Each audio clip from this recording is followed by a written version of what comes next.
3 गोष्टी ज्या मी शिकल्या आहे जिम जॉइन केल्यानंतर. नंबर 1 म्हणजे तुमचा फक्त तुमच्यावर खूप विश्वास असला पाहिजे.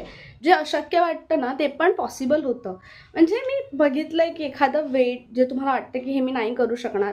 पण जर तुम्ही स्वतःवर विश्वास ठेवलात ना, तुम्ही ते करू शकता. नंबर 2 म्हणजे तुमच्यामध्ये ना एक क्युरिओसिटी निर्माण होते. फॉर एक्झाम्पल आता जिममध्ये मी कसं बघते, की एखादी मशीन आहे. मला नाही माहिती की ती कशी वर्क करते किंवा ती कशी यूज करायची किंवा त्याचे व्हेरिएशन्स किती आहेत, कोणत्या मसल टार्गेट करते किंवा व्हेरिएशन्समध्ये वेगवेगळ्या कोणत्या मसल्स टार्गेट होतात. सो तुम्हाला इन जनरल लाईफमध्ये क्युरिओसिटी असणं फार गरजेचं आहे. लाईफ खूप पुढे जाणार आहे, आपल्याला खूप गोष्टी शिकायच्या आहेत. पण क्युरिओसिटी नेहमी पाहिजे, की बाबा ही गोष्ट अशी का आहे, ते तशी का नाही आहे. सो क्युरिओसिटी ही खूप गरजेची आहे लाईफमध्ये असं मला वाटतं आणि ही जिम थ्रू मला हे कळालेलं आहे.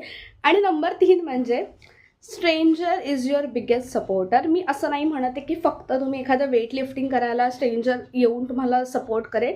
बट इन जनरल पण ना, जिममधली जी लोकं असतात ना, जर तुमचे ते फ्रेंड्स झाले वगैरे ना, एक तर ते खूप नॉन जजमेंटल लोकं असतात.